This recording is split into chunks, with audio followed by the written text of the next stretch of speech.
And we are live for our 17th Terran Tuesday. And just joining us at the appropriate moment is RH Snow and Black Knight here Hello, hello.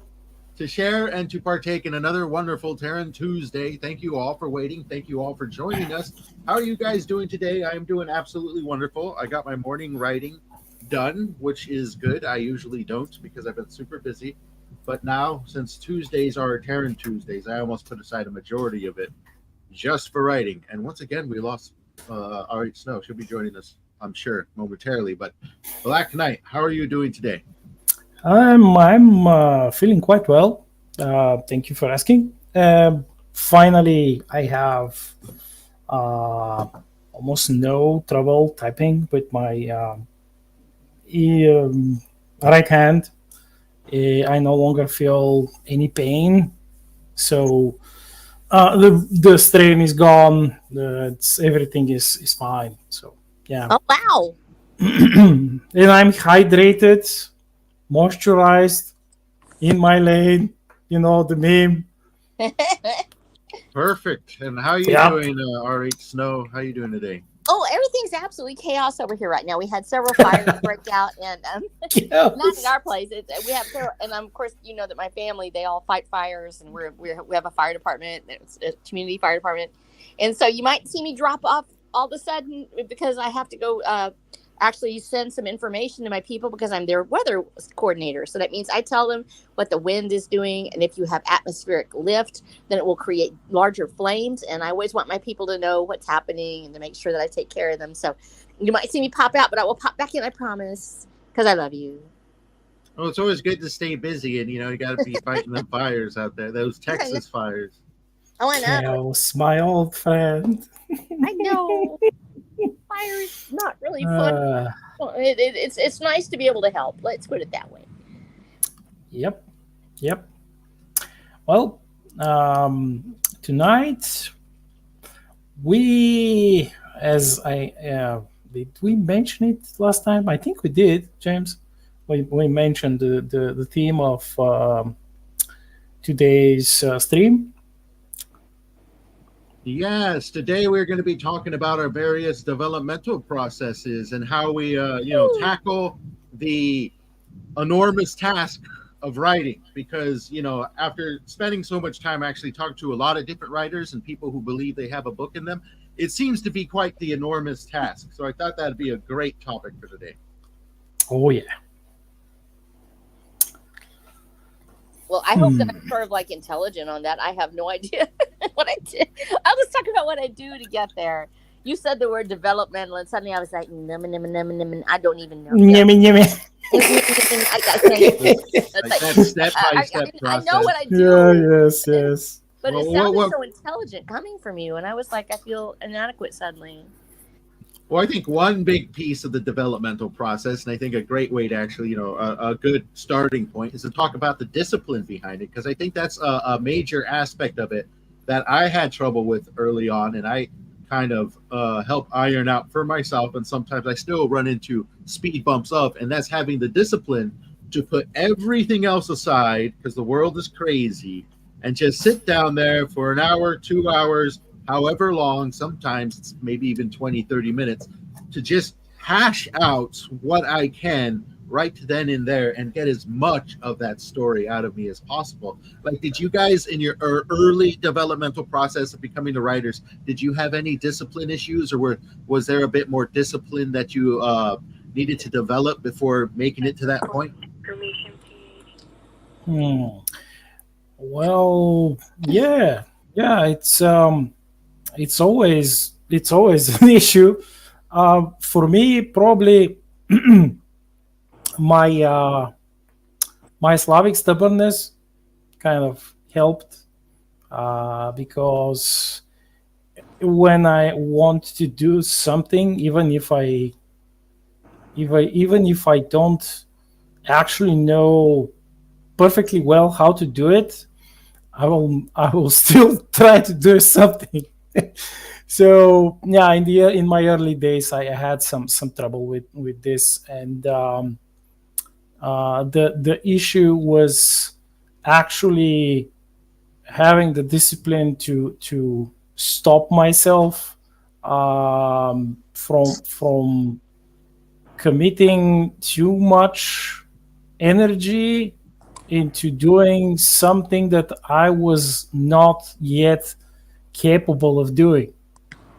So I had to like stop myself, because otherwise it would have been a wasted time. So instead, I had to discipline myself to study and do extra research, which I kind of, I mean, I love it now, but back then it was like, ugh, ugh, who's going to watch this 30-minute video about um, developmental writing? No, it's boring. No, I rather try myself, and then it's not actually working, and I would have to like physically force myself to go back and actually read what other people's advice was on the matter, so I can learn and do it better. So yeah, discipline is always a problem Discipline in is any always- case. right? And it's not always sitting there to be able to put aside the time to write, but Oh yeah. to the primary discipline going into it, to know what you're writing about and knowing about that subject, all that has always extremely helped get me through some of my short stories. How about you, RH Snow? Well, I will say this. I loved writing from an early age, and I've often said this is because, like I said, I am literally the Mother Earth for you, because I'm fatter than mud and older than dirt. Yay me! And I can literally go back into the ancient times. And so there was a time in the world when we didn't have a thing called internet, and we didn't have a thing called fanfic, but we did have a thing called Star Trek. And I actually watched it, the original series, on a black and white TV, and literally hiding behind the couch because I was really afraid of that blue dude at the end.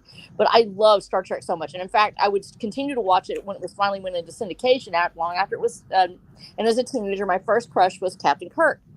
So Captain Kirk being my first crush, really in love with him. I mean, I was desperately in love with this man. I wanted to have his children, and I wasn't old enough, so I just had to sit there. So what to do, because we didn't have the series anymore. We didn't have any way of doing it. I actually wrote my first fanfic about Captain Kirk. And I did not marry Sue it. I did not. It was actually it was a continuation. And I also read, because I was so in love with the series, I read the James Blish versions of when he put out his novels, Spock Must Die, and others. I read all of those. And in fact, I have one of the originals in my other room. And when I get on camera, one of these days, I'll bring them out, the original Star Trek novels that came out. And they're actually quite good. And so with this gap between not being able to see what you love unless you can just find it somewhere out there, I turned to writing because I love to daydream. So now we're going forward through my childhood, and I'm like, I came across the most wonderful book ever. I started reading Ray Bradbury at a very young age, I think when I was 11, and just fell in love with him as well. And he had a book out, which is called, and this is, I don't like, as Black Knight said, I don't like going to we have to write like another person. We have a lot of very famous authors that have put out, this is a guide on writing and you will write this way, but we end up writing like that author if we're not careful. We just end up recreating ourselves in the image of that person. And as I said earlier today in a post, the world doesn't need the next Stephen King. They need the next you. They need you. They don't need an imitation of another author. We need you. If Mark Twain had decided he was going to write in the style of Stephen King, there wouldn't have been any reason for anybody to read his work. Of course, he couldn't. Stephen King hadn't been born yet. Would have just wiped him off the map.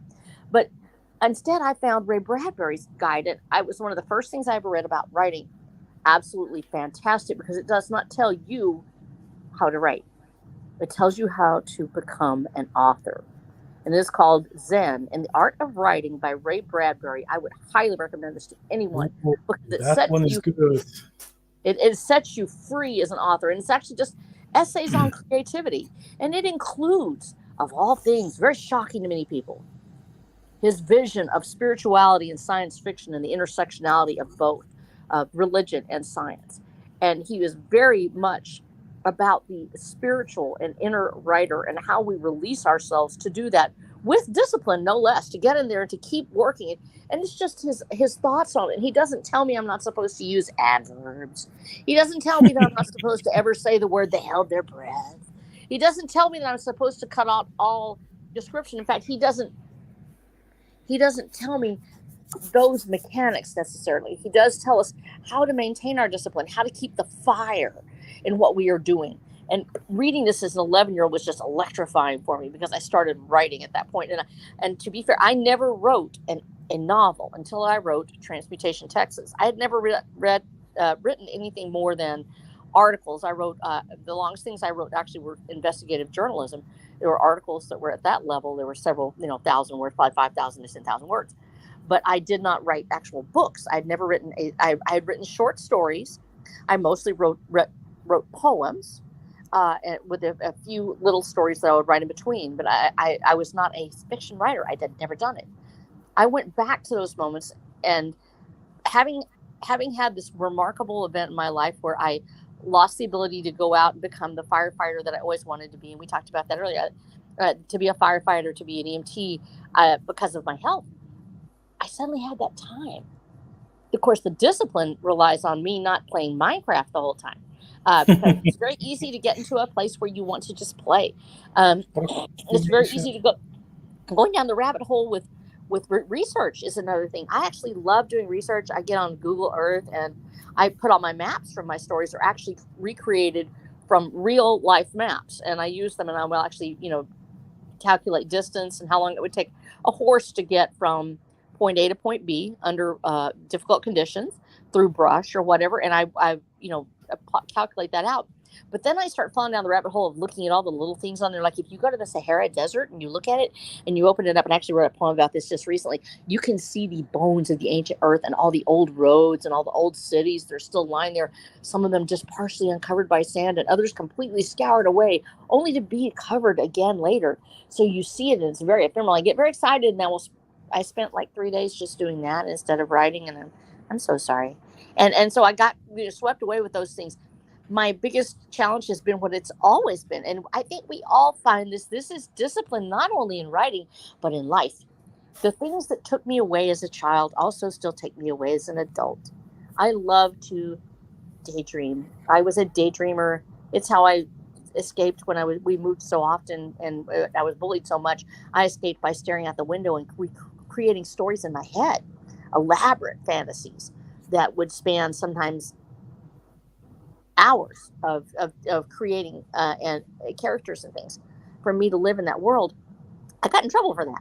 I didn't learn math properly probably because of it, and I had to go back and fix that. But the same thing happens to me now, except instead of staring out the window, I'm staring at a screen or I'm doing something else. My greatest success was in finding that I found that the things that I loved so much that I wanted to get away with, I could now put them into my writing. So I became a daydreamer in my writing. And I learned how to take that passion that I had for just staring out the window and creating worlds and putting them on paper so I could read my own fanfic of my own work. And once you realize that you're just building daydreams, you're building dreams. And if that's the person you are, that you get swept away easily by that, then put that passion and that fire into putting it on the page. And then you can go back and reread those daydreams over and over again. And that gave me the discipline, not only to not just go and play games or to stay endlessly on the internet doom scrolling, but instead to go back and tap into that original fire. And I think we find that our discipline lies in our fire. It is what purifies us. It is what forges us like against an anvil where we are shaped and molded. We have to have fire. And that is exactly what Ray Bradbury says in his Zen and the Art of Writing. Go back to that fire, and it will draw you away. If you're not careful, your fire draws you into other things. And you should never choose daydreaming over real life. You should always say, hey, if there's a lover, if there's somebody out there for me, I need to be involved in real life. But as we go back to that thing that draws us into hobbies and draws us into pastimes, take that fire and put it into your writing. You will always win when you do that, because your writing will reflect that passion and that love. And writing becomes a joy because you want to be in that world that you are creating. as they Very say. true. Very true. 'Cause I think some of the best moments that I've run into, I should say, best writing sessions where I'm sitting down there, and at times I can notoriously just pound out thousands of words in a single Oh, yeah. writing session. And that only occurs when you're like in the zone and you feel that muse and you got that fire.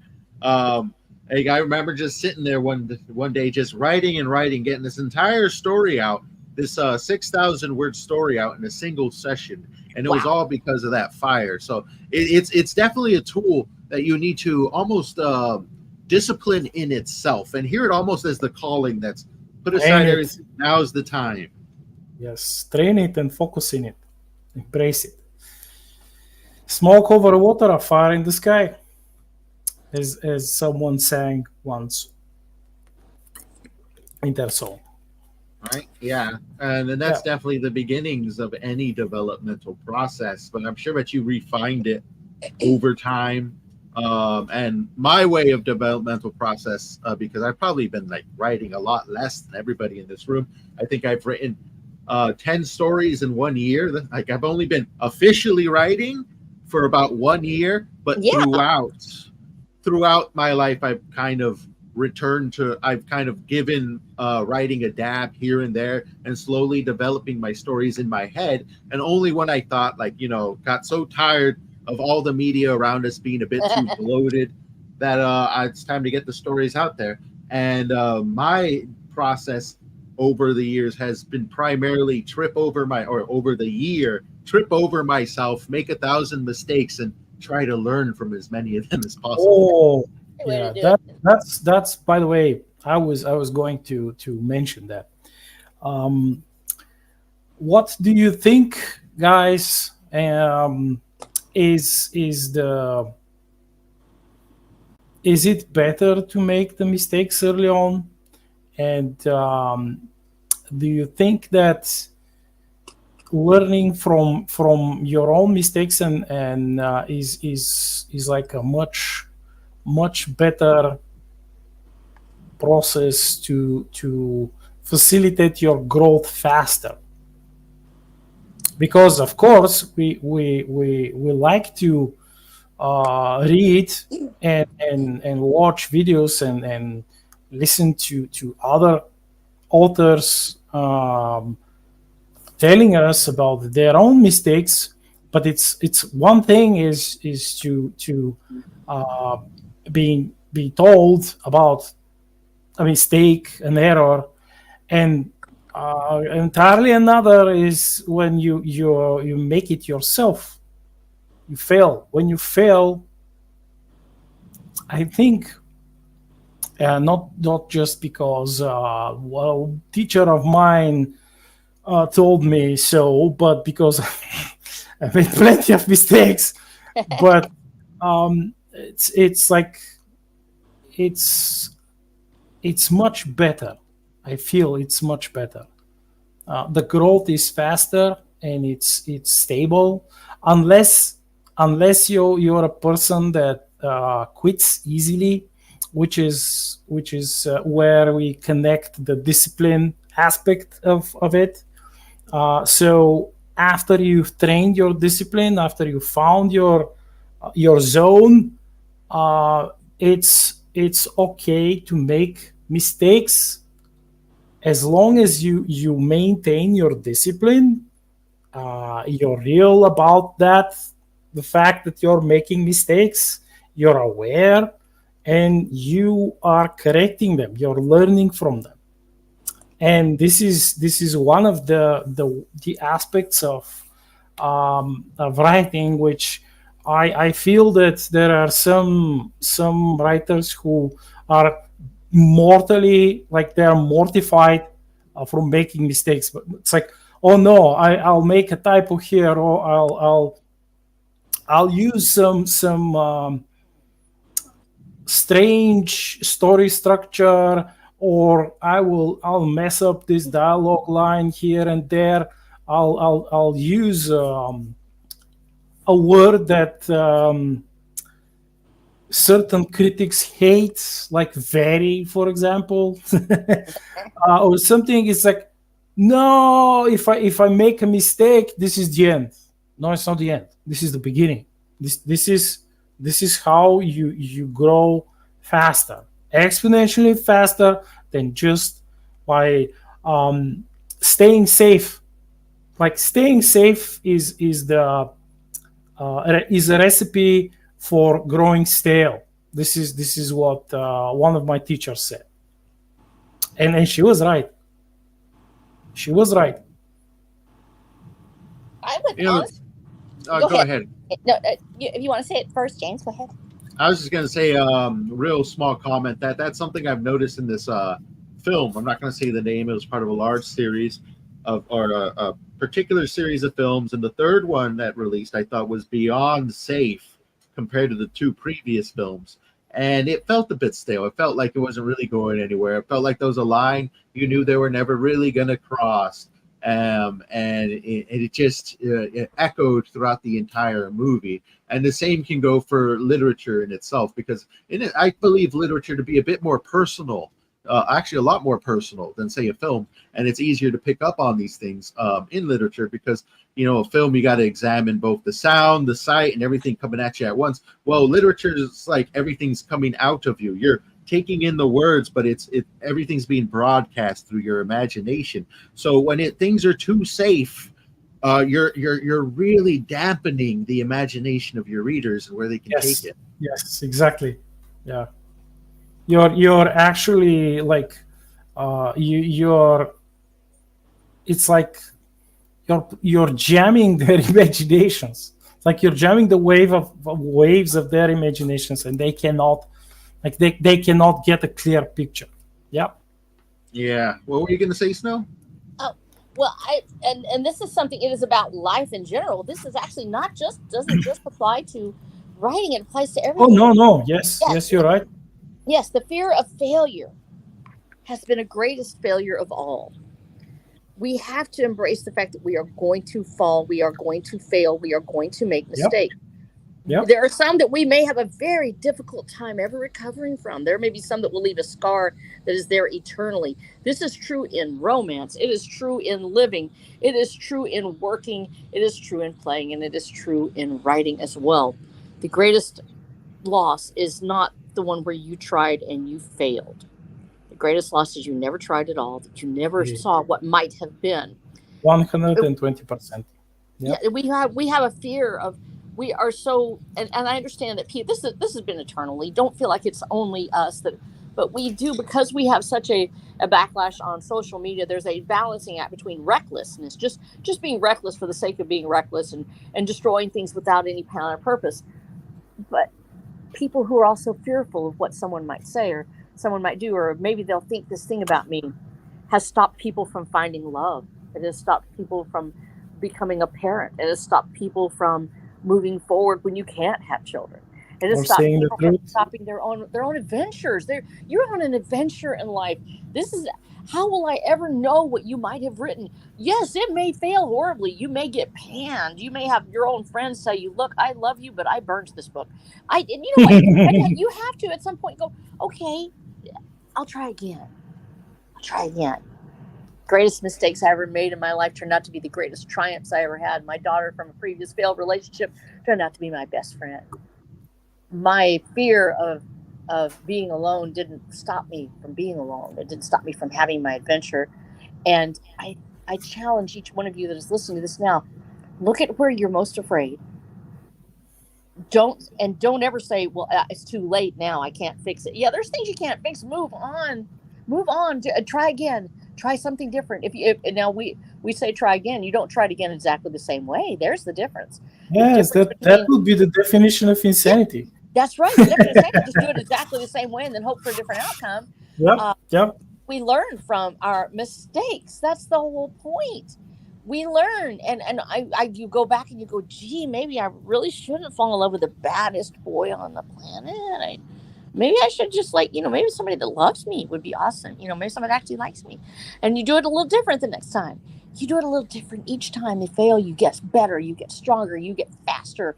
Don't let the naysayers and the haters stop you from becoming the best you just because you're afraid of them. They are going to be there anyway. The haters are going to hate you and the naysayers are going to naysay you. You will become the greatest that you can be, and you can look back and say, I did everything I could. And that's what you want at the end of all things, is to look back and go, I'm ready for the next adventure. It was worth it. Everything. You were worth it. Life was worth it. I'm thrilled to death that I've lived this way, and my life is beautiful because I took the risk. I took the chance. And yes, there are people who take the wrong risks. They make a bad choice. Sometimes we make bad choices in our writing. We've seen that with every author. There's a thing called forgiveness. And it's the hardest forgiveness is the one made from beyond the grave, where you're looking at that person going, I really wish you hadn't done what you did. I wish you hadn't done that thing. I wish you could change it. It doesn't need to stop you from being you. It doesn't need to stop you from living. Make the good choices. If you see something you don't like and it turned out to be an ender for somebody else, let their legacy live on in you by you learning from their mistake as well. You can say, I knew not to do that because my dad didn't turn out like maybe he should have, or my mom made some bad choices and I'll know better. We don't have to be perpetually angry at the world because of a mistake somewhere. Learn, move on. And I know it's hard, but you can do it. You can heal the broken heart by becoming the best you, and that includes your writing. If we make a mistake, let's do better. Let's move on, but be you and move on. I want you to live the way you're supposed to be the author you're supposed to be. How will you ever know if you never take that first step? Yeah. And look what Skunk's workshops wrote. I have an investor friend and he says fail. And fail sooner rather than later. If people don't like your product, find out why and see what you can do to improve the product, which is 120% sure. Correct? Yes. This is choose the part best. of, yeah. This is I think this is a nice way to go into another part of the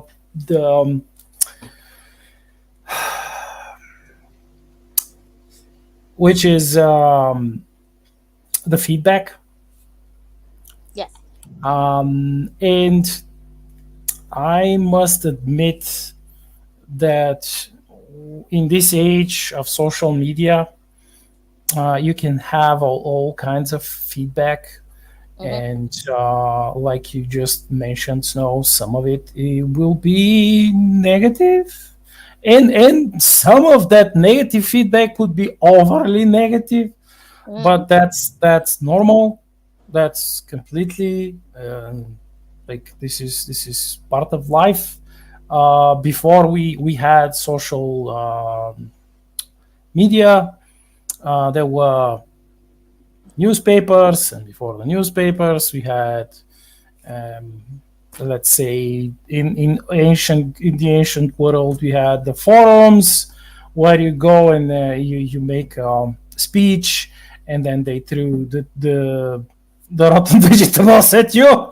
And they told you how much you suck, and sometimes it wasn't real, sometimes like your political opponents or those who would try to take that position from you, they would pay hecklers, etc. Like this has been part of life like forever. I'm sure that the artists who did like the cave paint drawings and made like the figures of animals and etc. Yeah, I'm sure they had their haters too. It's inevitable. Yes. But I thought. But go ahead, James. Yeah, but the main thing here is to learn how to differentiate between like constructive feedback and just like not mean, but like you have to have like a thick skin to take the mean feedback. But the actually the feedback that it's made, it's given with an ill thought, like it's not constructive, it's almost designed to like sabotage you. Yes. So yes, I'm sure that we all had some of it. I was happy. I was lucky to have like really wonderful readers who gave me great feedback, they taught me. I mean, I probably learned most of what I know about like the technical aspects of writing from my own readers who told me, like they sent me emails, etc., etc. It was wonderful.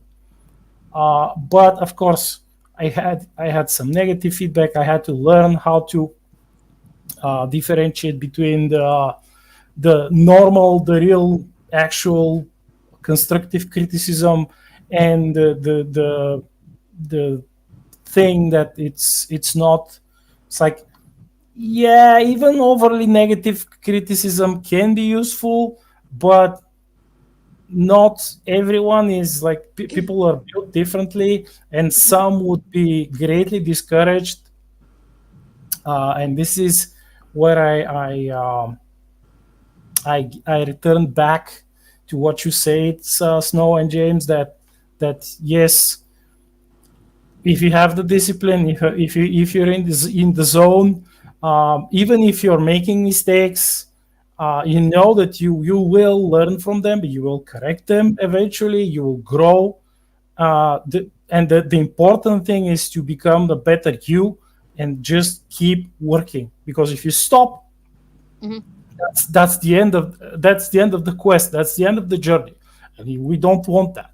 Well, The only and way to stop you is father death. When father death comes, yeah, that's the end of the journey. That's it. But otherwise, no, I'm going to crawl all my fours, to and like drag the computer in my hospital bed, and I will keep writing. do it.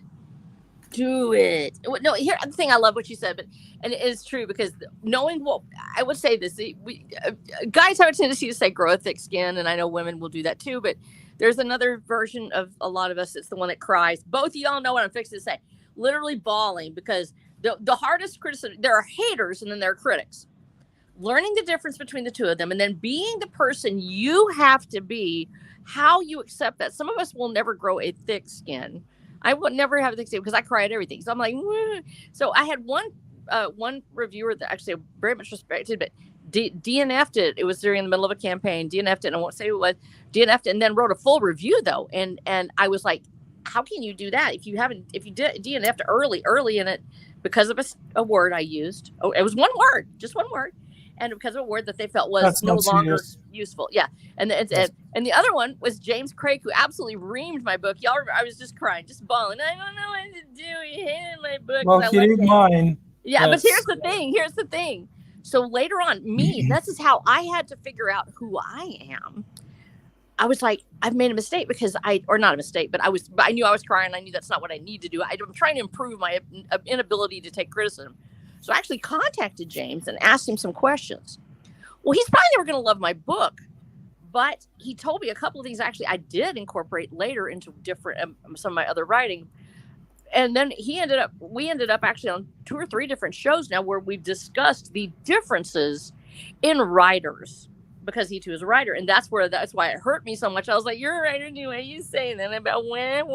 Well, we ended up having these huge discussions online, which have actually helped other people to realize that we're never going to like everything we read or everything that everybody says to us. And if we can, for some of us who simply, I can't grow a thick skin, but I can learn how to deal with my own feelings or my own emotions about it. And I think that's one of the hardest things, is that I literally, and this is me. Okay. So I want to give everybody, I would hear authors and they're like, yeah, I saw that review and I burned it, like at a steak. And then I had a piece of cake and laughed at it. I'm always crying no matter what I see. I'm scared to death when I see a review. I'm literally terrified because I'm afraid. This is me. I know this sounds terrible. Y'all just probably laughing at it. No, it really, I cry. I will cry at everything. So I'm so scared when I read a review. And then I realized I'm probably not going to change that way. If somebody had told me, oh, you have to be different in order for you to be a writer, I would have never become one. So I've learned that I'm the writer who cries, and then I will go ahead and I get a bad review, and then I look at it. Is it from a hater or is it from a critic? If it's from another writer who actually writes and does a decent job and they like what they're doing, I look at it and I take it in a different line Then I do just that one internet hater's like, I hated this book because it had words in it. And I don't like words. You know, I mean, we've all seen these out there. They're literally just designed to make you feel bad. They're just designed to make you feel bad. It's actually, I do believe there is a campaign of sorts when you start getting big enough. We've seen this where there's targeted campaigns, and we saw where some publishing houses did this to independent writers. They would send out people to put on bad reviews to take it down. And so we know this happens, and you have to say, oh, goody, I finally achieved my lifelong dream of becoming a big enough name that professional haters are coming to me now. People that get paid to tell me these things. But differentiating between just a hater and a critic has been one of the places where I made mistakes and where I was able to try to improve my interactions, because it is really hard to not reach out and go, why didn't you love my book and you didn't read blah, blah, blah, and this and that. And I think that's probably the biggest mistake I've made in the past, is trying to reach out and go, wait, you didn't read this part. If you just read this part, you'll love it. You know, just read this part. I had this thing in there. You didn't see it, you know, but I can let those people go, and I can go back to the ones who are really critics. That's normal. That's like, it's so hard to not do that though. I'm supposed to be good all the time. I know. It's a skill to kind of take criticism. It very much is. And I say that because I actually went to a graphic design school, and you get criticized on everything you make at least 3 times a week. So you work for hours on end on a particular project, you present it to your instructor, and your instructor tears it apart. And one of the first things that they teach you is why criticism is important. In fact, that was basically a half-hour lecture that we got, is the importance of criticism. And one thing that we learned over the course of that course is how to take criticism and how to parse through it and continuously ask yourself a question. First, you like divide yourself from the work. They're not criticizing you. If they are criticizing directly you, then it falls under useless criticism. It's useless. Yep. So you divide yourself from the work. They criticize the work. You see the work as something generally separated from you. And then you sparse the criticism from useful criticism and useless criticism, things that you can actually applicably apply, change, or are just generally correct, from things that are more bound by taste, or maybe they just have somebody was having a bad day or whatever. You sparse through these, because criticism is gold. That's the way I see it. There's not enough criticism or you can come my way within reason, No. Exactly. So I hunt down the criticism, I hunt down the reviews, I hunt down everything to see what people are saying for the sake of trying to improve my writing. And I think the scariest criticism was, oh, it's good, it doesn't need that much improvement, which I got from my last story. That's awesome. That's awesome. It doesn't need improvement. But those are cool. And you get those. I had in my early days, I had the unfortunate idea, silly idea to join a couple of different writing forums, which I was surprised. I mean, I was hoping for constructive criticism, because back then I knew nothing, absolutely nothing, and I was learning how to write in English. I was learning most of my English back then, most of my writing English, and I quickly discovered that I've joined the wrong forums. Because, like you said, James, they were like, you must be from this part of the world. Therefore, you all of you people there, you smell, you're ugly, you're stupid. I mean, I'm just like, I can't remember, but it was really? Yep. It wasn't like, oh no, you made a mistake here, like this sentence structure is bad, like it reads it feels off, let me show you how you can write it better. No, there wasn't any kind of criticism like that. Nothing. Everything was like, oh, you're stupid, and I'm like, and then this is how is it going to help me? I mean, you can insult me all day long. I don't care. I just wanted constructive criticism, but I got nothing. What you got was called bigotry, and now we do need to. Yeah, and people don't understand bigotry. I don't care about it. I don't talk about it.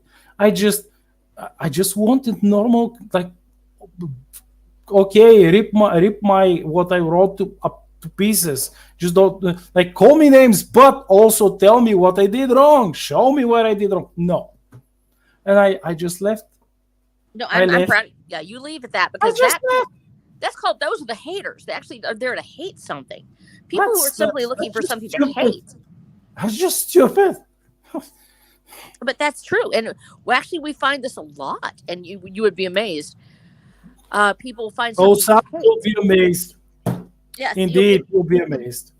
No, you'll be amazed at the number of people that are out there just to hate something. They're looking for something to hate. They look for it, and then when they find it, they want to tell you and the whole world how much they hate it, because their entire lives have been built around that. And they may look, the hardest part about it is they may look like successful people. They may have lives that seem to be good, but hate inevitably eats the heart. And that kind of bigotry, whether it's about where a person is from or their beliefs or there used to be a thing called that we actually said, you should not hate a person because of their race, creed, or color. Creed, that includes your beliefs. That was actually part of the Equal Opportunity Employment Commission, that they had to say you cannot discriminate because of race, belief, or religion, that you cannot just say, I don't like somebody because of this thing and I won't hire you. Now, what people believe and their opinion about you as a human being, if that's all they're focused on, then you can walk away from that knowing that they are the ones who are suffering and that they have literally destroyed a portion of their lives that's capable of appreciating beauty because they are so fixated on one particular thing. And that's not to say we tolerate everything, but to go to an author to deliberately choose them out of the pile and then said, I won't read this person because they are a pink polka dotted elephant. I just hate this person so much. Why didn't you just walk away then? Why didn't you, if you don't like pink polka dotted elephants, don't read that book. And it's terrible. It's like when you bump into like a segment of these kind of people, it's like you're being dragged into down their like bucket. And they are the crabs, and you know how the crabs, they don't let anyone crawl out of their bucket, and they just on a subconscious level, I think they know that they will never crawl out of their bucket, and this will be their entire world like forever, and they just want everyone else they come in contact to become like them. On the like bottom of that bucket, a crab like them. Well, and that's it. They don't realize that their kingdom is really the bucket. They think of themselves as the queen or the king of this group, and this is where discipline comes into play, because the crab that's trying to get out of that bucket needs to keep on trying. They need to keep on trying. Eventually, you hit the rim, and suddenly you realize the whole world is out there, and I don't have to be under this person. You hit the rim, and you're a happy crab. That's right. You stay in the bucket, you're a sad crab. That's right. Go out in that sand and run. Just escape to the ocean, little friend. Because that's where our discipline takes us. And that's why we want to keep on having our eyes on. And it's not really even about pleasing other people. So let's be honest. We want to find our audience. Let's put it that way. We cannot have the entire world as our audience. If we try to do that, if we try to say, okay, we want everybody to love us, then we won't write the book we're supposed to read. Maybe we saw how well a certain house named after a rodent. We saw how well they did trying to please everyone. The art is lost when you're trying to please everyone. So the first person to please is you. And if you are not happy with the product, you are the creator. This is like a child. And that's one of the things that makes it so hard for me is that I look at each little creation as if it's a baby. I want to put a bow around its neck, and I want to keep it in a safe place. And maybe I don't want it to go out in the world because I don't want everybody to, hate on my baby. There comes a point when they have to go out there, and you will find that not everybody loves your child. Not everybody likes them. They may be bullied. They may go out in the world and but still well. Yes, still the world, and we take them back, love them, and help them get better, and then we send them back out again. Hey, you can do it. You can do it. We have to do that with our books as well, with our craft. And as a person that is very protective of my people and my family, and also my books and my things, I have to overcome my fear that they will not be loved. Somebody somewhere will love this person, or somebody somewhere will love my work. And do you know, by the way, when you mentioned fear, do you know what the Terran moral officers would say in this case? What? They would say, embrace your fear and reforge it into a suit of armor and weapons, and then face a stronger fear. Conquer it. Beautiful. That's beautiful. I love that.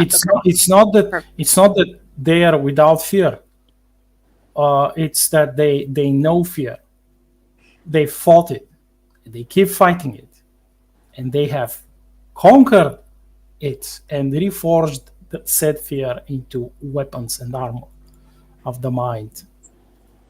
And that's one of the things I think that's the hardest thing to overcome of all, is we can go in and we can craft something as an author or as an artist, anybody who's doing this kind of work, but especially when it comes to the art of writing, because you have to go inward and you have to explore this world within you, and you have to set up the scene. And we'll talk about that a little bit, about how do we do these practical things of setting up ourselves to enter that world. Once we dive in and we love it and we write it and we create it, then we have to edge back outside of it in order to market it, to take it outside of ourselves, and to find out, do people love it? Do they not? It's not the end of the world if that one thing does not make it. If that one thing is, and I say this is honestly, we've had a lot of discussions dealing with child loss and child death recently online. And we have this small person that may not ever see outside of a hospital room. They were still real and they were still loved. They existed and the world was there within them. And the love that I had between that person and myself, that child and myself that I carry forever in my heart, is real, and it cannot be measured in days or hours or the other people who may have ever seen this person. And the same things with the works of art that we love or that we have created that nobody else seemed to care for. You loved it and you created it. Put it on that shelf when you display it. This was my first baby. This was my first book I ever made, my first art, my first daughter. You would put that on that shelf and you look at that and say, I loved you and you're perfect the way you are, and nothing will ever take away my love for you. And then you go on and you say, all right, is there another work? Is there more that I can do? And take it outside, let it live and let it be who it is. That first time that something becomes a in your own life a tragedy, somebody didn't love the picture you made, or you were at an art show and somebody tore you apart, or you were in a public forum and somebody mentioned your book as being an example of what shouldn't be done, you go back and love it and take it back in with you. And then you create again and you put your work out there again, knowing that not everyone will see things the way you do. And your love for your work and your work does not depend on the approval of someone else. If you learn to create and hone your craft, despite the haters, you will eventually create something that someone will love. And once you find those people and you find your audience, give them what they loved about you. Do not change it to try to please the hater. The hater is never going to accept you. The hater is never going to love you. They never were going to. They just want to make you feel bad. You're not going to win them over. Win that person that already kind of liked what you did. The ones that thought what you did was pretty cool.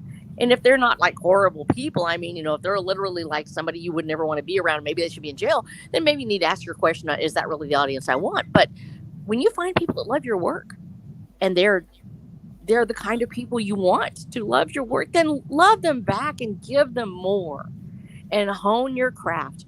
Keep on giving that loving work to them. and never be. I agree with Black Knight of this. There is a safety in only being with people we love. I will say that, and we have a tendency to do that in our work as well. I know they love this. I'm just going to write another book just like it. Yes, taking it to that next level. Those who truly love you and truly love your work will go on that journey with you. If you make a mistake, they'll let you know. They will. And if you have a good relationship with your audience and a good relationship with your readers, you can honestly say, you know what, I felt this. I wanted to write it this way. This is my choice. But you know what? I've got another book coming out, and I think we'll address this. We'll stop. We'll talk about what it is that you felt like you didn't get. Being ourselves, and it's like really like being in a relationship. A relationship between two lovers is a relationship between the author and the readers. Occasionally, people make mistakes. They don't always think just alike. And we can't tell people to never grow or to never change just because we're with them. But we can grow as authors, and the readers may or may not accept all of it. But when we truly are working at that relationship, reaching out to our readers and loving them and telling them how much we appreciate them. I love somebody out there the other day bought 7 of my books. I mean, all 7. I was stunned. I was like, oh, wow, this happened. Nice. I don't know who it was. And I was like, I love you, person that bought all 7 of my books at once. And I don't even know who you are. I want to write you a note and say, I love you so much because you took a chance on me. And this is really important. We need that relationship with our readers and our authors, and need to understand it's a two-way street. And we go down this path together with you researching and exploring the depths of my soul through my writing, and me sharing my world with you as the reader. That's incredible. And I think we need to have more of that interaction and stop trying to just sell to the whole world. Sell to people who love us and continue to grow as an author. Yes, it's where I would like us to touch a little bit on the research part of writing, because I'm sure that all of us had our trouble with calculating how deep should we go into that particular rabbit hole, and what kind of like commitment to researching a certain topic we would like to have, like, after researching it, how much of it is good and how much is bad, because it can be bad, like over researching something can be detrimental to the to the process, especially when you're preparing to write a novel. Like even writing for articles, and even to a certain extent to like essays about, let's say, a movie or a character archetype or a trope. If you go way too deep, or if you don't go deep enough, it will affect you. So how would you say that you find the golden middle, James? I suppose that has a lot to do with your story. You know, like how scientific is your story compared to how fantastic is it? For instance, are you trying to write the book Mars? If anybody's actually read that one, which is a heavily scientific book. Or you're right. Are you trying to write something more akin to, say, the Never-Ending Story, which is probably the exact opposite, as in it's beyond fantastic? You do have to ask those questions. And it really comes down to how much of that is going to impact your book. Like, does your book really have to be as scientifically engaging as possible? Like for me, I'm a short story writer, and I've written short stories that were sort of militaristic. You know, they take place in a military base, and I had to do a fair amount of research on the military and the ongoings inside of a base, because I want it to be I don't want to alienate a portion of my audience that has no idea how, or has an idea of how a military base would operate. But at the same time, I don't want to bog it down to where I have to restrict so much of the story to obey all these rules. So is layers of liberty that I'm taking with aspects of it, and it's very much a balancing game in between them. And yet I've also written other stories that are so separated from anything scientifically or historically based that I could basically just play around with physics itself for the sake of imagination. So I think the first thing you have to ask yourself is how much research is actually going to affect or improve my story. Because like I said, sometimes if your story is beyond fantastic, maybe it's inspired by the heart. Maybe you don't need to go out there and read 5 science books to understand how something operates. But it may be good to read 1 or 2 fairy tales to pull from inspiration from itself. So yeah, it's a balancing act at the end of the day. And for me, I approach it based off of the desires of the story. Oh, geez. I think that for me, I was like, first of all, I feel seen by you now, and I'm going to cry because you're probably talking to me. And I have nerd levels of like lore. I really get how there are your military fan readers. There's those of them out there that as soon as they see one little detail out of the way, they're like, "This could never happen." I know because my dad was one of those, and I also have guns in my book, which make me very scared because I'm so afraid that somebody's going to go, you racked the slide on a thing that it never existed on, and I will cry because I've got it wrong. I understand you too well. Mag versus clip. It's literally, I know that I'm going to screw up somewhere and somebody's going to hate me for it. I'm going to be like, I'm so sorry. But so I wanted those things in there. So yes, there's a little bit of this nerdity where you just want to talk about the smoothness as you pull back the bolt on this gun. And so it becomes technical. And then how much is too much? It's hard to know because I have readers. My beta's reader is heavily into Warcraft lore and loved the info dumping. Literally, oh, there's more details. I love it. And then I have other ones that literally just slide right over the cyber stuff because they don't care at all. But they go for the romances, so they read all the romance parts, and I'm cool with that. But at the same time, I'm like, I always worried that I've got too much, and then I realized some of my readers love that, and I'm never sure. This is me being honest here. I don't know which way to go with it. I know some people. I haven't had anybody complain to me yet. Oh, this was too much detail on this one thing. But for instance, I have ham radios, and especially as we go into the past book 4, they show up at the very beginning. I'm a ham radio operator. I'm not the greatest person at actually the building my own radios, but I love being on the radio, and I have my own call sign and everything. And so I wanted to incorporate this into the story. Well, the more I realized, oh my gosh, one of my friends may read this, and the more I go down and I go, I got to get every little detail right. And then I think, oh, but what about a character what about a reader that doesn't know about it? Well, this might be a critical skill in the future to know how to create your own radio. Actually, it is. Believe it or not, you can make your own radio from trash you have in your house. Radio. You don't have to plug in. You can make your own batteries. Did you know it's called a Leyden jar? So now I go down this nerd hole of stuff where I'm like, I can teach a person to create their own radio, and that maybe they'll only have my book in the future and they can turn to it. I actually thought about this. Honest to goodness, I really have thought about this. If that's the only book they've got, they can look at it. They can create their own radio. And so I make diagrams and I draw these little things. Well, eventually I go all the way down that hole. And how much is too much? The person who loves lore and who loves things like that is going to go, hey, this is great. And the other person is going to go, I just got bored and skipped right over that part. The question becomes can I keep them engaged enough in the other part of the story that I don't lose them?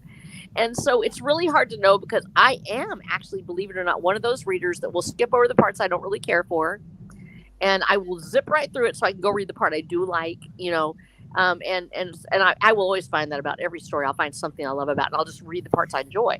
And so I kind of worry that I put too much in there, but then somebody else will tell me, no, you needed more here. And that's why it's so important to have more beta readers. And it's really hard for me because I actually don't have a lot of beta readers. I've kept my beta reading circle very small for a reason, because I wanted to make sure that I wrote the story that I have to write. And I didn't want to change it to meet other people's expectations. But then you get here where it's like, gee, did I do too much or did I not do enough? And I guess it's going to rely on, at that point, it's already set in stone. It's going to rely on my reviewers to tell me. And Yeah. so far the reviews have been okay, you know, but it's like really hard because when you got a 9-book series, and you know the Star Shatter, and James, you're sort of in the same place. You have a series, you have to wait till everybody reads it. It's like if you got a bunch of stuff, there may not be somebody who's ever read everything you've written, and so you don't really get to some of those books. And then you're like, oh, I have to wait until my audience catches up with me.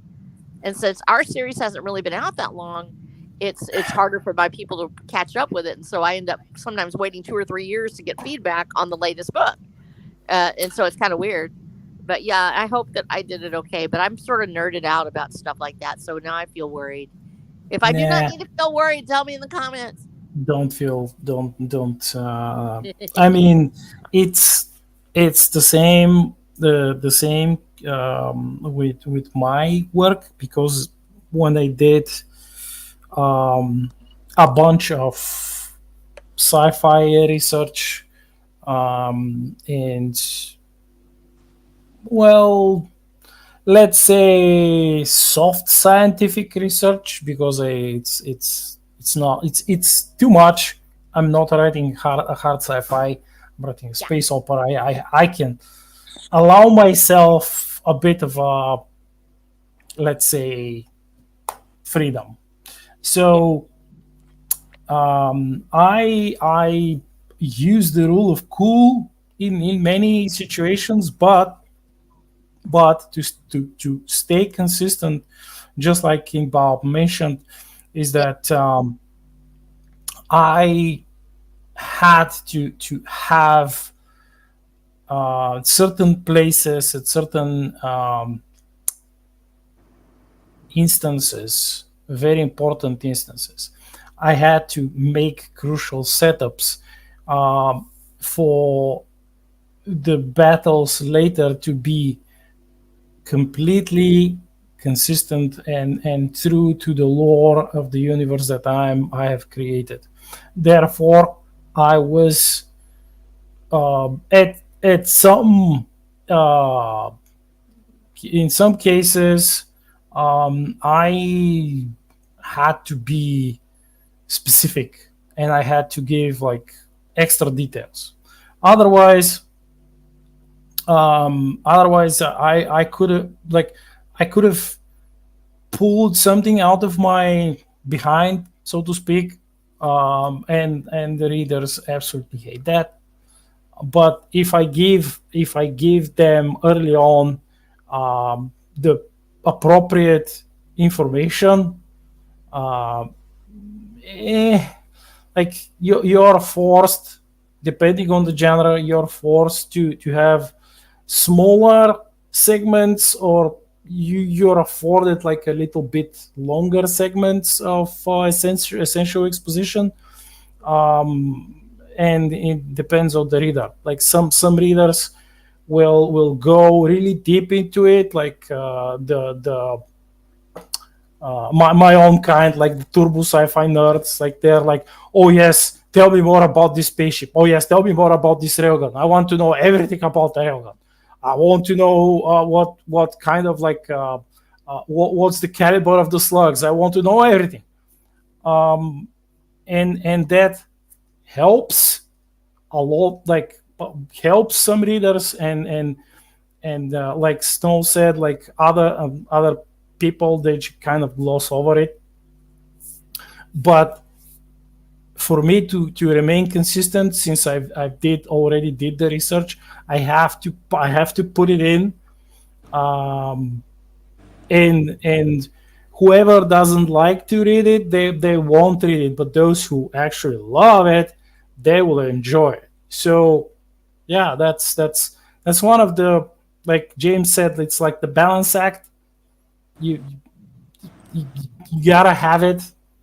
You better have it when you need it, than not have it when you need it. So yeah. Yeah, and you could also bring in design elements as well. That's one aspect a lot of people don't think of as a book. That you can design your book to be a bit of a manual as well. I think one person who does this pretty good, like you can add glossaries like Dune did. A person who did it I pretty had good glossaries was, too. Yeah.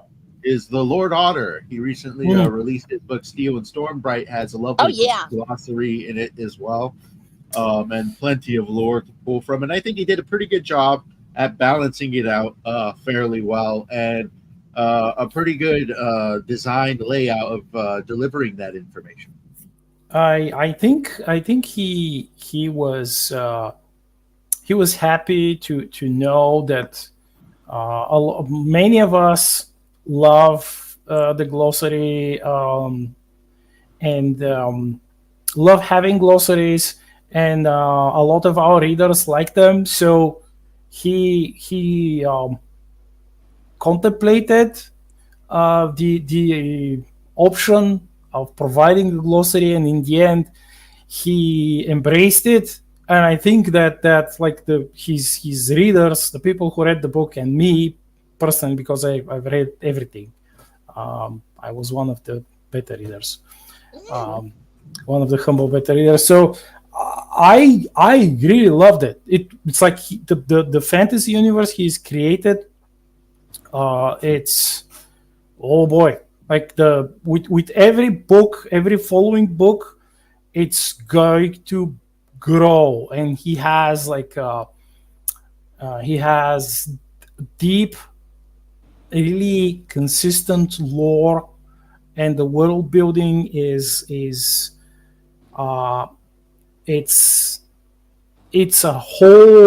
whole package. Like you don't have things that he would simply pull out of nowhere, because it's there. You've been giving the lore, the world building, you're presented with it, you're shown, you're told, you see everything, and then when something happens, like when there is a reveal or a twist, because you can almost feel it.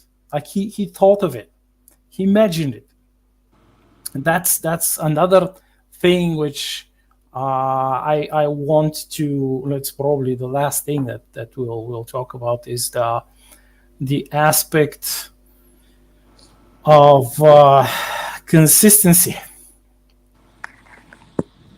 Yeah, for me. Oh, go ahead. Did you? I was just going to ask. Do you mean consistency in lore? Yep. Oh, you need to make your own guide, and actually, that's what I did. I think that. And it's actually more for me than anything else. I just published it because I was like, oh, hey, I did all this work. I stuck it out there. It's the Purgatory Papers, but I actually wrote it into the world. And I had a hard time figuring out how to do an actual glossary. So instead of doing it, there is actually a glossary. I made it into an employee manual that one of the villains created for his new hires, because he thinks they're so dumb and he's getting them from outside the area. So he has to explain everything to them in this terrible screed. He even uses cuss words. I was so ashamed of him. And so he actually wrote this thing up. And so this glossary, the whole in-story thing is that it will be intercepted by the watcher. And so he adds these to his list of papers at the end of each book. And so he has an appendix. So in the appendix itself, it won't necessarily say glossary. Instead it says new employee handbook manual or whatever, and then read this and don't be evil or something like that. And he would always have extra papers that he finds along the way. And that's actually the glossary for the book, is actually the appendix in the back. If people read it, we have the user's manual for the rings, which was put out very thoughtfully by We Speaks. And they have all the disclaimers on there about you're going to void your warranty if you try to remove it. You may go blind and possibly get hot dog fingers and things like that. And so you have to do all of these things based on so you get your glossary, and your tech manuals actually are literally written for the users in the in-universe, but they're also written for the reader so they can learn about these objects. And when I did that, I was like, I have to keep everything, and this falls back into consistency. Because of things that were a little bit beyond my control, I think we talked about it before, I actually thought I might be dying at that point. I released all 6 books all at once. And this is the other thing. You can decide you're going to wait, and maybe I just won't do it. I'd gotten a diagnosis on a potentially very deadly form of cancer. And I was like, I really probably need to go ahead and release this whole thing. And I released it like almost 6 books within a period of, I think it was a year. I had already written them and I put them all together, but I got them out. And I could have waited. I'm sure I made mistakes. In fact, this is one of the things James Craig and I talked about, is how some people love the way the book ended at the first part of the series, and other people were like, wow, it feels like it's really a big cliffhanger, and do you really want that? And I did it because that's where that's where the book ended at that point. And I was like, okay, should I do this? Should I not? Well, in order to keep it consistent, I had to write a guide for myself. And that's how I ended up with all those little illustrations. And I know my illustrations aren't the best. And I'm always very self-conscious about my drawing skills. I know I'm not the best artist. And my art skills have definitely grown since I started. But I did it because I wanted to be consistent about what my characters were wearing and how they looked, where scars go, things like that, because their facial expressions mean a lot. And so we end up with the Purgatory Papers, which ends up being written into the book so I can put it out there. And that I made it mostly for me. Making yourself a world guide is an extraordinary way to do it. If you don't like to draw, you can cut out pictures from like we used to do, cut out pictures from online magazines where you just cut and paste it and put it over, and you make your mood board for each character and talk about it on there. Make yourself a character sheet like you would for RPG. And that's how we get our first run with the RPG in my world. And I'll probably will, if I can, I am definitely going to try to make that RPG at the end. And we did it by making the character sheets for each character. So that way I had their favorite weapons, what they like, what they don't like. Their stats and everything are in that world guide. When you do it that way, you can keep consistency because you're creating that character as if you're creating it for a game. Then you don't lose some of those things. Do they really like this thing or do they not? And it helps a lot with character consistency, especially if you have a cast of thousands like we do in Watcher of the Damned, where I have such a huge number of people that eventually show up in the story because it's Game of Thrones level. And along with all these storylines, consistency becomes key with Watcher of the Damned. And so far, I've been very pleased with the fact that I feel like we've been very consistent in both keeping our characters in characterization, their voices, the way they do things, and also keeping these plot lines running the way they're supposed to without holes. And that part is work, and that is a research thing. And I think that if we apply our nerdity to that, James has made a fantastic case for this. If you look at his world, he has so many moving parts and little things and the cards and everything. I love it because I can literally keep up with his characters just like he is by looking at his stuff. And that's, to me, it's so exciting. It's beautiful to look at, and it's fun. Yeah, definitely. Consistency is probably the largest form of it, especially since once I got a cough real quick. Excuse me. Went ahead and muted myself there. Nobody likes hearing that. But consistency is extremely important because I'm unlike you two. I'm a lowly short story writer. And no, you're not. You're not lowly. Don't call yourself lowly. Come on. Yeah. I try to connect, like all my stories are interconnected. Some by many years, some happen one right after the other, and yet they are very genre specific. As those of you who are introduced to my world, it is essentially a gigantic playground made where I can write just about any genre I think of in a world that can operate and function as a whole.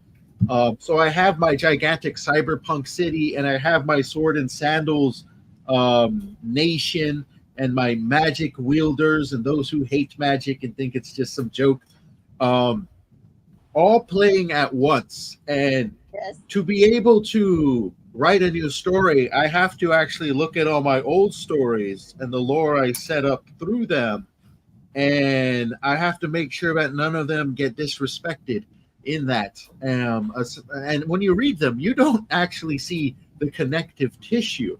But the more you understand the world, how it functions, and where they are in different locations, it starts to kind of become clear over time. And that's kind of how I write things, where you don't have to see the connective tissue unless you want to dig deeper. And that's kind of also a balance of it, is not adding so much in that you have to know about a particular something or have to be introduced to this to understand the story as a whole. The stories, the way I write them, is so they can stand on their own, and if you want to dig deeper, you can, but you really don't have to. They're broadcasted as singular adventures, maybe serialized, tied into another story, here or there, but they're all operating in the exact same world, and they all mention similar things. But like I said, that's more of like an Easter egg for those who want to dig in, and not necessarily a must. Because at least for myself, how I write, I try to, that's the balance. I try to slowly introduce people to this new world without flushing it all on top of them, and they have to dig through page after page of lore just to understand where they're at. That's my balance. No, I love that. And I think the other thing is when we're talking about voice and characterization, that's consistency as well. And it can be very difficult for some people. I love it. I haven't had as much of a problem. I have a tendency to head hop, which drives some people insane. Other people who have read more classics and understand that was a technique back in the days don't really mind it as much. But keeping voice and tone consistent is very hard sometimes, especially if you're writing a lot of dialogue between different characters. And I have found that having a playlist for each character, and I've done this, I have an extensive playlist. It is filled with thousands of separate playlists or thousands of songs for separate playlists. There's at least 50 separate playlists for each character and for scenes. And I have built for each character a playlist of songs. Some of them have lyrics. They will, for instance, Evangelo, he's one of our main characters, along with Rose and the Watcher. He's the Watcher's partner, and ends up being he is the cleric of the group. He is the spiritual man, the last shepherd of Shiloh. Performs in some ways. He was inspired partially by real people. Actually, do really know. Yes, he is really real, and also by book from Firefly. Well, he is the church man. He is the true believer in Christ who arrives on scene to counterpoint the Watcher's agnosticism and Rose's naive acceptance of all that she has been taught by a corrupted form of religion.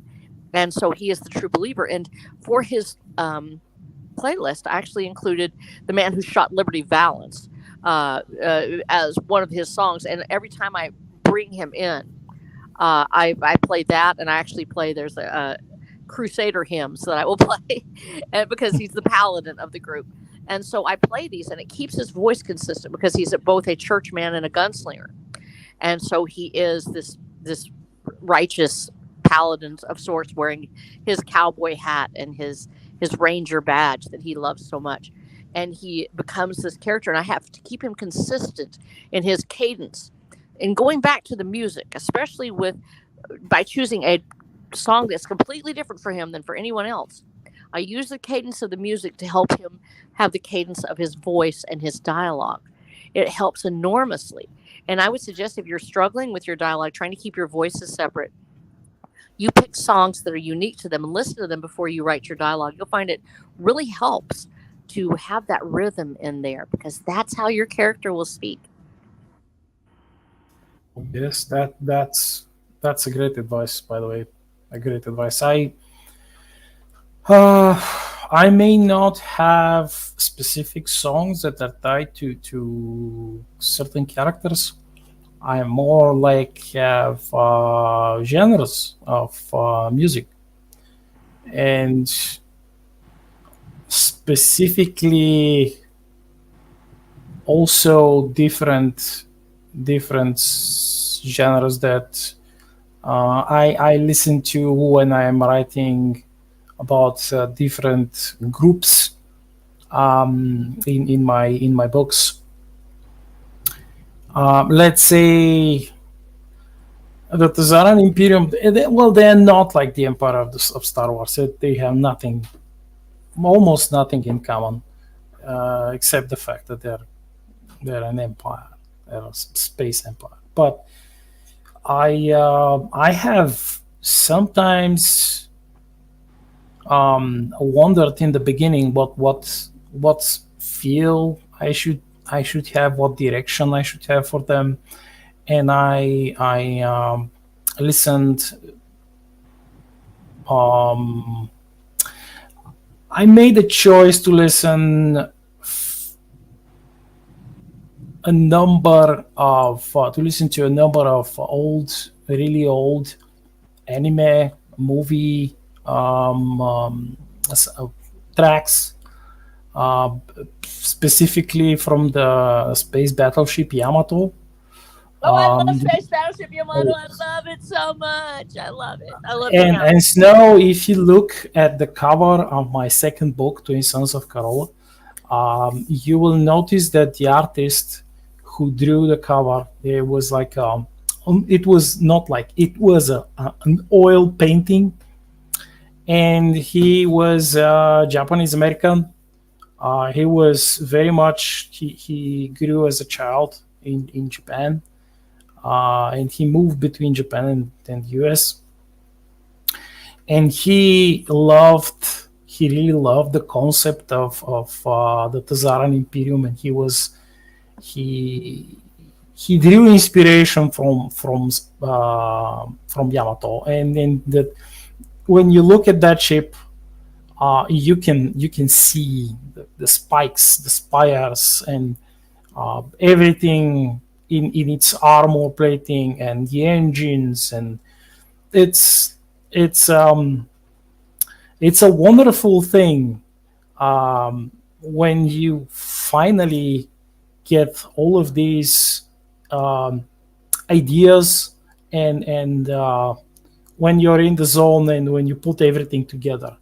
And the last thing that which I will say about keeping the consistency is follow Snow's advice. Have a like almost like a character sheet, not almost like have a character sheet for your main characters and your main villains. Uh, Maybe you will not go that deep into uh, putting on like a detailed list of items that they have, like I did, but certainly it will help you keep consistency and stay on track. Then if you have, well, maybe not a full glossary, just like a nice well compiled file with notes about the different organizations, the different political groups in your universe, or if you're writing a fantasy, maybe the gods like the pantheon, maybe you not maybe your magic system. It doesn't matter what it is. You still, if you are consistent with it, with your world building and your characters, and you follow the laws that you set up in the beginning. It may not be like 1,000, like a huge list of laws, like 5 things, maybe 3 things. If you are consistent, your readers will love you for it, because the reader does not like inconsistency. Even the most casual reader, when they bump into something which goes against what you previously stated about, let's say, some magic in your universe, or a weapon, or in my case, let's say a technology, a fundamental technology like FTL, and if I try to pull something out of my ass and like for plot's sake do something against the law of my universe, they're like, not again. Yeah, I think that happens a lot with people. Hang on just a second. I've got to go here for just a second, guys. I'm sorry. I've got I need to We're answer. nearing the end, by the way. I love you guys. I got to go answer for a grass fire. So I'm going to go try to save some people's lives. I love you, and I will talk to y'all later. I love you, my readers. Y'all so awesome, and all those viewers out there. Look at James. Look at Scars. They're so sweet. Look at their little faces. Shiny little face. I love y'all. Talk to you later. Bye. Yes, look at my armored face. Bye. Yep. Yeah, music, that's one thing I've actually been using a lot to kind of tackle the other aspect of writing we don't talk about too much, and that's the marketing aspect.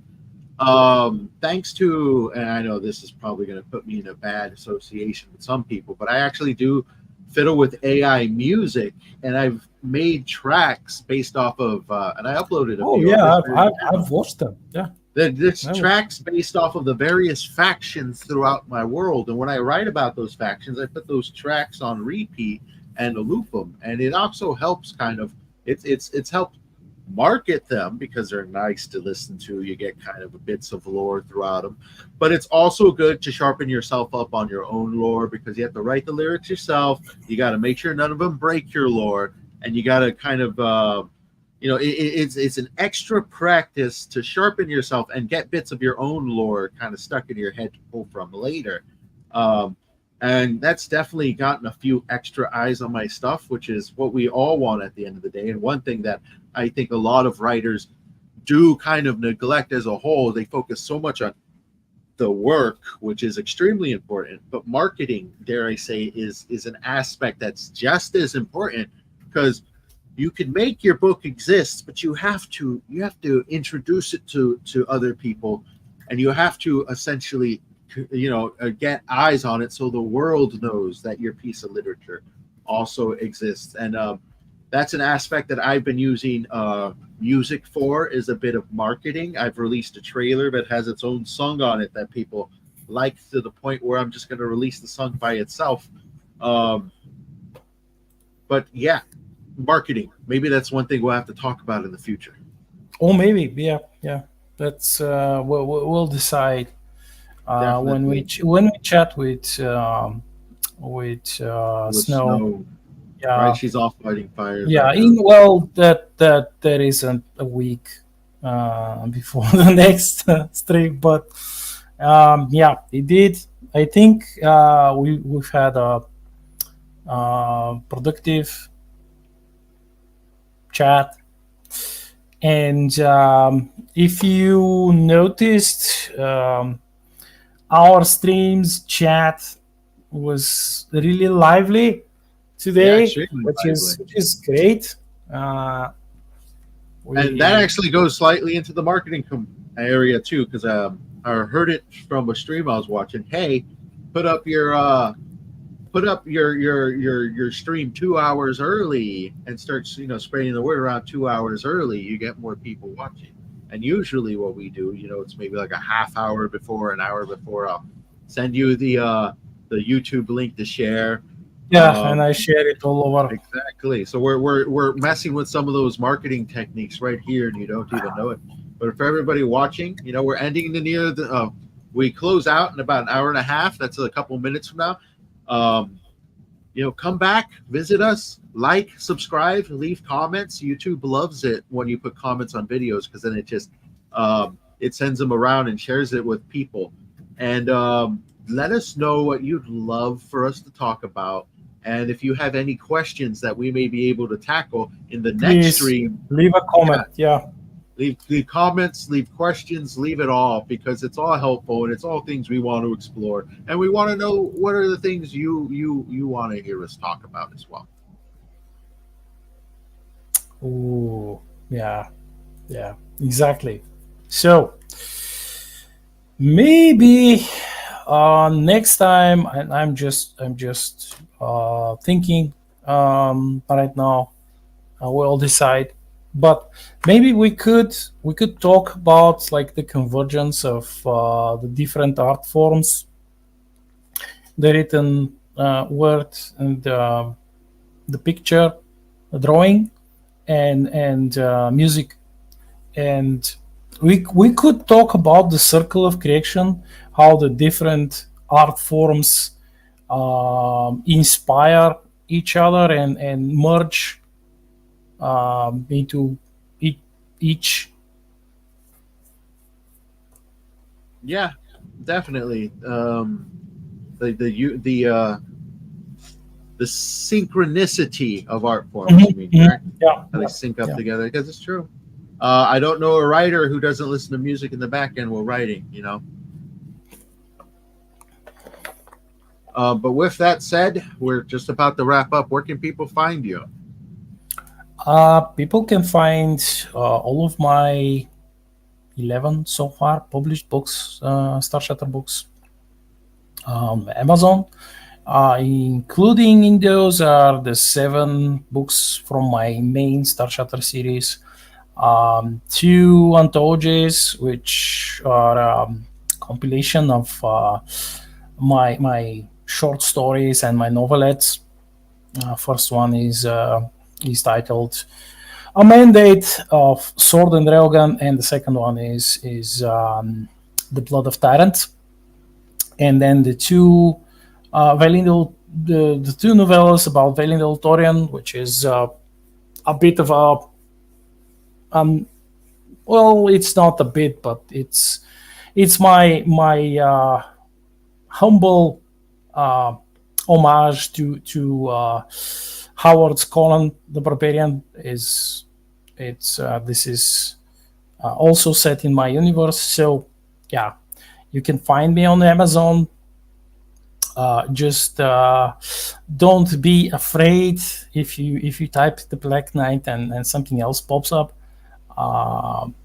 It's better to ignore it and scroll down. Of course, they will not promote me. So Look up Star Shatter. Look up Yeah, Star yeah. Shatter. Yeah. And you'll be able to find my stuff as well at World Without End lore.substack.com as I am prepping towards finishing up my novella I've been working on for close to a year now, unfortunately. I should wrap that up soon. And you can also find R.H. Snow, who's unfortunately left us early. You can find her stuff at watcherofthedam.com. She has a 9-book series out, each of them purchasable through there. But with that said, thank you everybody for stopping by. We need to get out of here. Hopefully you guys enjoy the rest of your day, and we will see you next week. Bye-bye now, everybody. Bye-bye. Hitting Bye. the end